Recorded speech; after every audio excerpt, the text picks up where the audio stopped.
Economic Affairs Shri Ajit Seth, Secretary Revenue Shri Tarun Bajaj, Secretary Financial Services Shri Rajesh Verma, Secretary Deepam Shri Tuhin Kanta Pandey, Chief Economic Advisor Shri V. Anant Nageshwaran. Friends, there is no opening statement today. We will directly be taking questions, and the floor is open. So we begin by number 11. Number 11.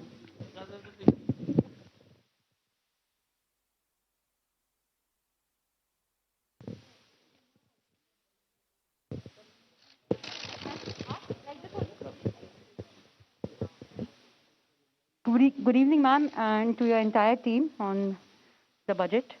Sapna here from CNBC TV 18. Ma'am, two quick questions. You had indicated that contact intensive sectors will require further support. So apart from the ECLGS in which you have carved out a separate window for the hospitality sector, for instance, that's one. One minute. I'm not sure if your voice is coming out audibly. I'll repeat. With your mask, if you want, you speak loud a bit. Sure, ma'am. Ma'am, just to repeat, so you had indicated at some point in time that probably the contact-intensive sectors may require further support. So, one is the ECLGS, which you've announced in your budget speech, also a separate carve-out for the hospitality sector, for instance, within that. Anything else, ma'am, that you would like to elaborate on that front? And second, ma'am, aren't your tax and expenditure, both numbers, extremely conservative in the budget? Any reason for that, ma'am? First thing about hospitality and contact intensive. I've said hospitality and related sectors. This was one thing which has come out repeatedly from very many stakeholders, and we recognize that post the second wave, the hospitality is in difficulty and they needed support. The tested and sort of proven formula was the Emergency Credit Liquidity Guarantee Scheme. Since that had worked out well for the MSMEs, we thought that formulation is the best to be adopted. So to the existing 4.5 lakh crores of sovereign guarantee, we added 50,000 crore more sovereign guarantee, and wanted the hospitality and contact-intensive sectors to benefit out of it. So that is the scheme. As it is, many of them are still approaching their banks. Banks can, even without the ECGLS, help them out if they want. But if ECGLS has to be extended, yes, we have given provision of 50,000 crores for it. Well, I thought you commented about the 1st February 2021 budget as well, saying you were conservative. About the 1st February 2021 budget as well, saying you were conservative. I think our assessments have proven right. And conservative is not being overtly and excessively optimistic. We are sure to achieve the numbers. If anything, we'll probably better them. Number 5. Good afternoon, Madam Finance Minister. This is Karishma here from Business Today TV, India Today Group. I'd first like to congratulate you and the team for successfully implementing yet another budget. Ma'am, my question is on the privatization reform. The disinvestment target has been slashed. The revised target is at 78,000 crore, and of course, the next year's estimate is at 65,000 crore. Ma'am, with this, I'd like to understand how are we looking at LIC, IPO, and BPCL privatization, which have been on cards? I have Tuhin with me here, but before he gives you details, one thing is got to be understood.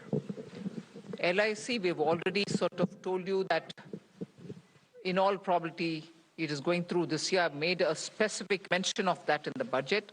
So beyond what I've said in the parliament, there's nothing more to add for me on that. But I've indicated clearly that it will happen.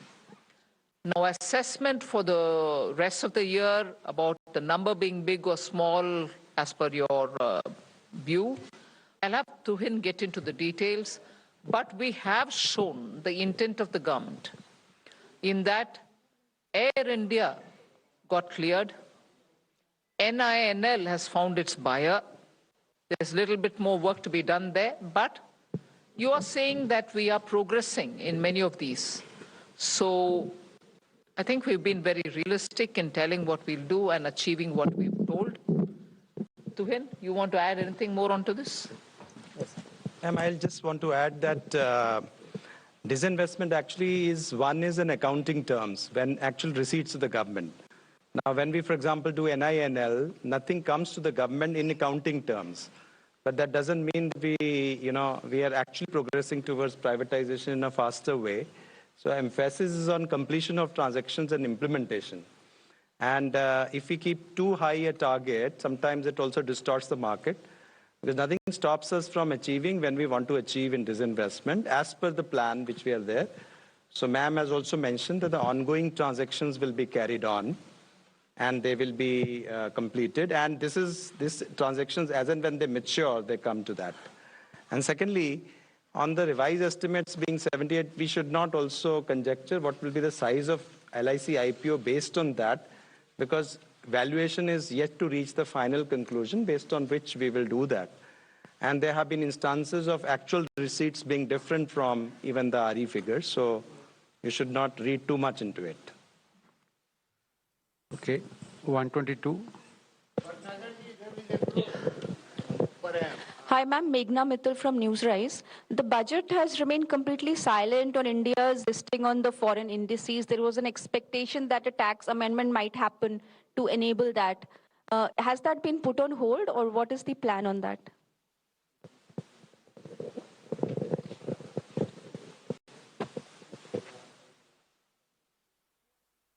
Just repeat your question. I think your voice was a bit muffled. Ma'am, I'm Meghna Mittal from Newsrise. My question is that the budget has remained silent on India's listing on the foreign indices. The expectation was of a tax amendment to enable that. So has that plan been put on hold, or what is the update on that? You're referring to the bond indices, yes, right? Yes. The issue is that the NR to NR transactions are anyway tax-free. So there's no capital gains. The issue was between NR and resident. So the BEPS discussions are on for us. And in those discussions, we are actually saying that the capital gains tax right should come to the country where the transactions emanate from. So that has been our stand. And those discussions are still on, and we are the one who's pounding that thing, and that's how it is moving, those discussions. So this was not the right time for us to take a decision in a manner where we give up on our own domestic thing while we keep fighting in the BEPS discussions. So that was the basic reason that we didn't want to do it this year. Number 90.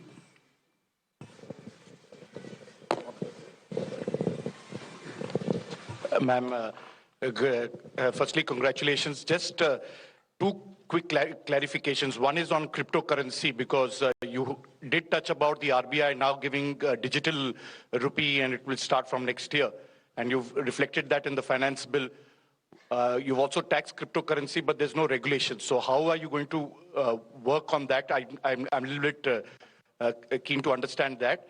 And the other issue, of course, is that in your speech, which was very well put, there was one key issue which affects all of us, including you, inflation. How are you going to deal with that? First thing, Sunil, I said the Reserve Bank will be issuing a digital currency. Currency becomes a currency is a currency only when it is issued by the central bank, even if it's a crypto. But anything which is outside of that, loosely all of us refer it to be cryptocurrency. They are not currencies. So let's first understand we are not taxing currency that is yet to be issued. And that provision is now made, and a currency in the name of digital rupee will be issued. Exact name you'll get a bit later, but Reserve Bank is the one which is going to issue it. And what Reserve Bank issues is the digital currency. Everything that prevails outside of it in the name of digital whatever are assets being created by individuals. And in transacting that asset, if there are profits being made, we are taxing that profit at 30%. We are also tracking every trail of money in that by saying every transaction will be 1% TDS, if I can use that expression. There will be a transaction, TDS imposed on every transaction in the crypto world, any transaction that is happening outside. So the distinctions are very clear. Currency is only with the Reserve Bank. That will get issued sometime this year. The transaction happening in the crypto world are of different kinds of assets, and for that, every transaction gets taxed.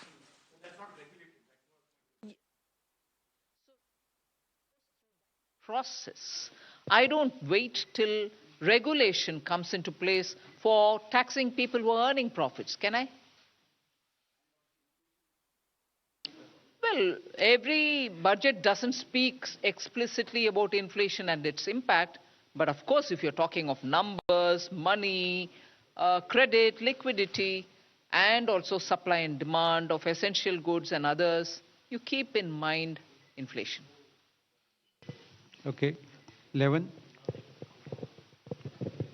Ma'am, मैं आमिर हूं news nation से। बहुत सारी चर्चाएं इस बात को लेकर चल रही हैं कि जिस तरह से इनकम टैक्स को लेकर के उम्मीद की जा रही थी काफी समय से, तो इस बार इनकम टैक्स को बढ़ाने का टैक्स को कम नहीं किया गया, कॉर्पोरेट के टैक्स को कम किया गया। बढ़ाने का उम्मीद है तो मैं बढ़ा नहीं दिया मैंने। लेकिन ऐसा मैम ऐसा क्या हुआ कि टैक्स में कोई भी रिबेट नहीं मिली? आम जनता जो पब्लिक खासतौर पे सैलरीड क्लास है उसको बहुत उम्मीदें थी इस बार बजट से। मैंने टैक्स इंक्रीज नहीं किया, वो बात मैं दोहराना चाहती हूं। लास्ट ईयर भी, इस साल भी एक भी पैसा टैक्स के द्वारा मैंने एडिशनली कमाने के लिए कोई कोशिश नहीं की। पिछले बार प्रधानमंत्री जी का आदेश था कि डेफिसिट कितने भी क्यों ना हो, पैंडेमिक के समय जनता के ऊपर टैक्स का बोझ डालना नहीं, वो ही इंस्ट्रक्शन इस बार भी। इसीलिए हमने टैक्स के द्वारा कोई पैसा कमा करके पैंडेमिक के समय जो डिमांड्स एंड चैलेंजेस है हमारे ऊपर, उसको कोई उससे राहत ढूंढने का अटेम्प्ट भी नहीं किया। टैक्स इंक्रीज नहीं हुआ।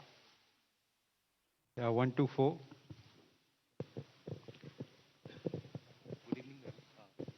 Hello. Good evening, ma'am. Shishir. Yes, Shishir. Ma'am, there is one particular announcement which you made about the blended and non-blended petrol and diesel, that additional or the differential 2 rupees thing. Does this mean that all the petrol and diesel sold by petrol pump, except those who are not blended, from October 1, 2022 will be costlier?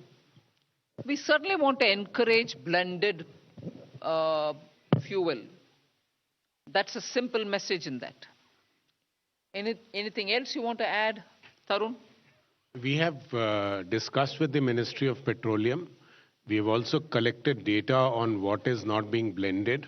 And this is something to push the petroleum companies to ensure that they do the blending. So our desire is not to collect this tax because it will be very minimal.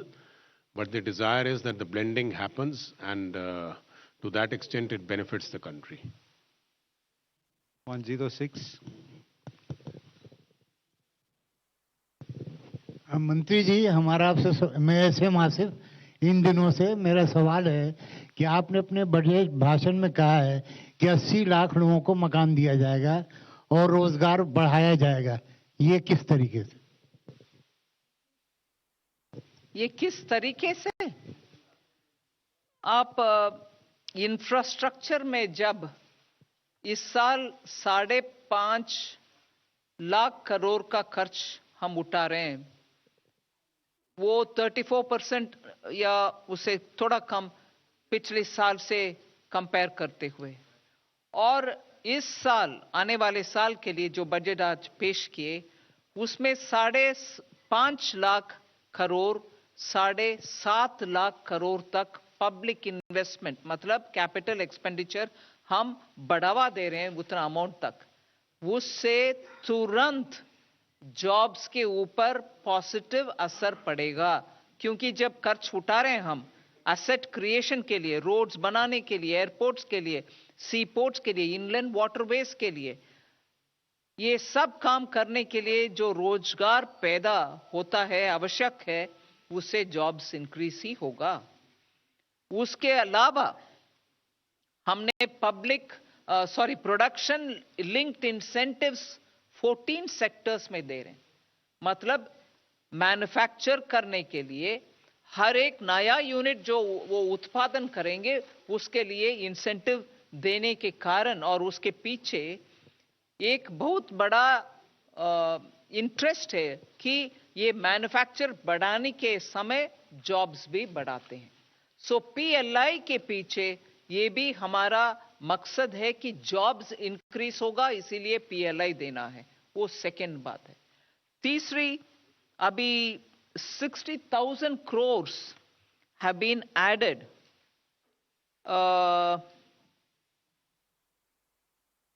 ये जो अभी sovereign guarantee के साथ हमने दे रहे हैं hospitality sector का, और ECGLS जो दिए पिछले साल MSMEs के लिए, उससे ऑलरेडी एक बाहर की इंडिपेंडेंट स्टडी, सरकार का नहीं, इंडिपेंडेंट स्टडी से ये डेटा आ रहे हैं कि MSME सेक्टर उस लोन को उपयोग करते हुए उनके पास काम करने वाले सबको उनके जॉब्स में बरकरार रखे, वो उन जॉब से हटाया नहीं गया।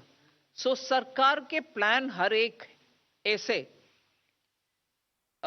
जो प्लान्स पैंडेमिक के समय दिया गया आत्मनिर्भर भारत के नाम पर, और उसके बाद ये ECGLS, अभी जो ECGLS हॉस्पिटैलिटी सेक्टर के लिए हम दे रहे हैं, वो सब जॉब्स को मन में रखते हुए ही दे रहे हैं। यही है तरीका। Okay, 175. Ma'am, Tarun Sharma from Zee business. Ma'am, आपने बजट में 2 अनाउंसमेंट्स करी हैं, एक IBC अमेंडमेंट्स को लेकर। मैम, किस तरीके के अमेंडमेंट्स आप देख रही हैं IBC के अंदर जिससे रेजोल्यूशन प्रोसेस जल्दी हो पाए? और दूसरा मैम, आपने कहा एक एक्सपर्ट कमेटी बनाई जाएगी प्राइवेट इक्विटी और वेंचर कैपिटलिस्ट के लिए। मैम, किस तरीके के कंसर्न्स उन्होंने आपके सामने रेज किए हैं? क्योंकि आपने लिखा है कि रेगुलेटर आर्बिट्राज या फ्रिक्शन जो है उसको दूर किया जाए, तो क्या कंसर्न्स प्राइवेट इक्विटी प्लेयर और वेंचर कैपिटलिस्ट? नहीं, they could be any number of concerns, but once when they met me and once when they met the Honorable Prime Minister, they went into a lot of details which are important from the point of view of ease of doing business and also better understanding that sector. If all of us can see the point that private equity in India venture capital funds have been one of the prime reasons why many of the startups could rise to become unicorns within first 6 months of this year itself. Last year, 21 itself, you saw how many of them benefited by funds being made available in India through private equity. Now, if that sector needs further facilitation, obviously the sector will have to sit and talk with a group of people who can understand their needs and then suggest solution for policy making. That is why I have referred to the consultation which we've had with them and then said that we will appoint a committee which will go through it and come back to the government with suggestions. 255. Ma'am, Gyaneshwar Dayal from Jan Express. I have a question, actually 2 questions. When can we expect the farmers' income to double? Number 1. And when can we expect the pharmaceutical? Farmers' income to double. It was supposed to double in 2022. And how far is the goal of 5 trillion economy? And in what way your budget would take us there? Thank you. Who wants to? I mean, will Ananta Nageshwaran want to answer it?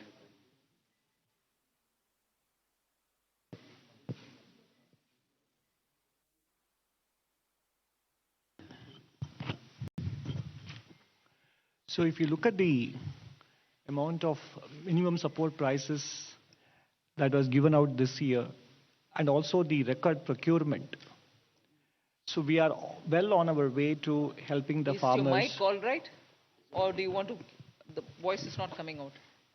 So if you look at the amount of minimum support prices that have been handed out to farmers in terms of the food grains procured from them, as well as the quantity of food grains procured from farmers, it does suggest very strongly that we are well on the way to helping farmers substantially improve their income.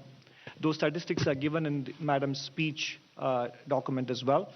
As far as the $5 trillion economy size is concerned, if you look at the fact that in the year ending 21-22, as well as in the next financial year, we are the fastest growing economy among large economies. And our GDP in dollar terms has already crossed $3 trillion. So depending on how the exchange rate moves, and there is enough hope to believe that the Indian rupee will in fact remain stable to strong, given what is going on in the developed world. And if we continue to retain the path of 8% real GDP growth, it will translate into even 8% dollar GDP growth. So therefore, if we extrapolate it in the financial year 25-26 or by 26-27, with some luck even by 25-26 itself, we should be at the $5 trillion size in terms of nominal GDP. Thank you. मैं उसमें जोड़ना चाहती हूँ. Sorry, I didn't get your name. Dnyaneshwar जी, एक आध विषय मैं जोड़ना चाहती हूँ उसमें. I'll just list out the things, you'll understand where I'm coming from.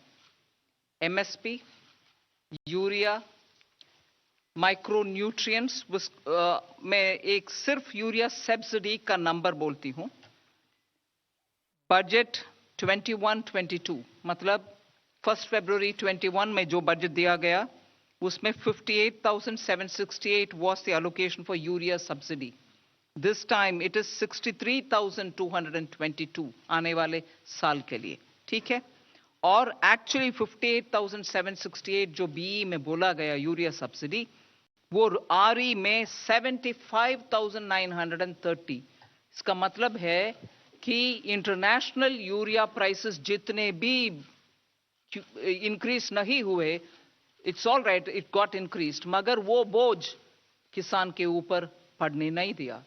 प्रधानमंत्री जी ने उसको तुरंत इंटरवीन करके, that burden we took, we didn't put it on the farmer. So MSP, urea, nutrient in terms of micronutrients which we are giving for farmers, 6,000 rupees Pradhan Mantri Kisan Samman Nidhi. Additional income कमाने के लिए किसान के लिए शहद का cultivation, Honey, B keeping का प्रावधान, उसको समर्थन और उसका एक्सपोर्ट बढ़ाने के लिए all kinds of market linkages through e commerce. फिर सोलार पंप्स, उनके वाटर पंपिंग के लिए किसान के लिए सोलार पैनल वगैरह दिया गया है, जिससे उनका ऊर्जा का एक्सपेंस कम होगा. फिर मैंने शायद जुलाई 19 के बजट में या 20 के बजट में ये बात बोली, अन्नदाता क्यों ऊर्जा दाता नहीं बन पाएंगे? जरूर बन पाएंगे. We made sure that every kisan will produce bijli using solar panels in his field, and he can also uplink that and earn money from the government for supplying urja. Finally, in this budget, I've also made an announcement for food processing, which is at the farm gate, so that investments can happen there. Post-harvest grains को तुरंत processing में वो किसान देने के कारण उनका income better rates मिलता है उनको. So there are several steps that we are taking for improving farmers' income. I want you to please take cognizance of it. इसके अलावा एग्रीकल्चर क्रेडिट वो भी इम्पोर्टेंट है. इस साल टारगेट 16.5 लाख करोड़ का था, जो अभी तक 75% हो गया है. अगर आप देखेंगे आज से 16-17 में वो 10,65,000 करोड़ था, तो ये बढ़कर अब 16,50,000 करोड़ इस साल होगा। अगले साल हमारा लक्ष्य है इसको 18 लाख करोड़ तक पहुंचाने के लिए। तो एग्रीकल्चर क्रेडिट में भी काफी बढ़ोतरी हुई। Okay, 125. Ma'am, Timsi Jaipuria this side from CNBC TV 18. Your tax revenue collection targets are conservative, but your borrowing numbers are all-time high. How do you explain that? And secondly, when it comes to public sector expenditure, the capex expenditure for RE 2022, they have been revised downwards. How do you explain growth along with these downward revisions? First, on the, you're saying that the capital expenditure targets for the RE have been moved downwards. From how much to how much, according to you?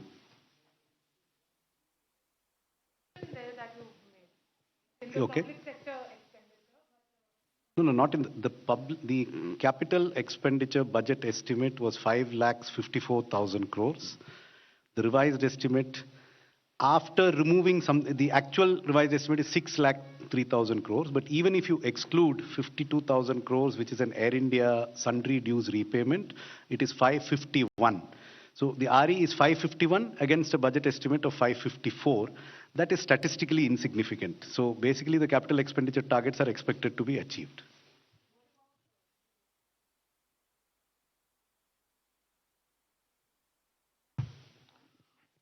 I think this question was also asked by your colleague Sapna here, that the revenues are conservative. So if we look at revenues and compare it with the GDP figures, I would also like you to concentrate on the fact that the excise duty is not linked to that. Excise duty is a specific duty, so that doesn't go up as the prices would go up. One, and secondly, if you recall, we have reduced the excise duty on diesel and petrol by 10 rupees and 5 rupees per litre. So if we take away the excise duty numbers both from the RE of the current year and the B of the next year, then the growth in the revenues is more than 14%, which I think is not conservative, but is a very pragmatic number, and we would make all attempts to achieve that. Number 70.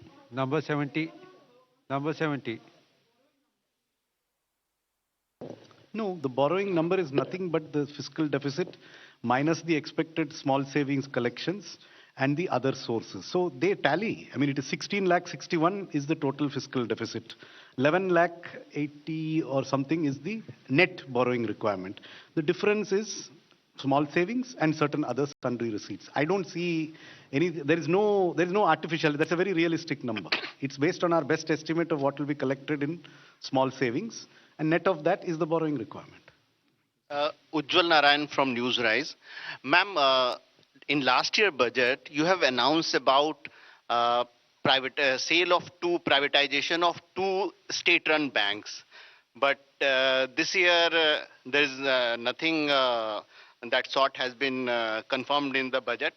Just wanted to know what is the situation. Does government is going with the stated policy which it stated in last year budget, that for the privatization of 2 state-run banks, and what is the holistic policy on the privatization of bank and insurance company as a whole? You've answered the question yourself. What is the holistic policy? Holistic policy is a continuation of last year's budget. I've said that. This budget in every aspect is a continuation of last budget, inclusive of the privatization matter that you're talking about. That's what I'm telling you. We are continuing that agenda. All right? Number 68. Status, but... Sorry? Yeah, I said Air India also, and I've done the Air India, haven't I? Huh? That's right. When we have something, you'll get to know, no? I'm not doubting it. Huh? Right, so there you heard Finance Minister Nirmala Sitharaman taking the questions of the press on several issues, from crypto to digital currency to farmers' income and to income tax. We'll return to this, but for now, we'll slip into a short break. Stay tuned to Mirror Now.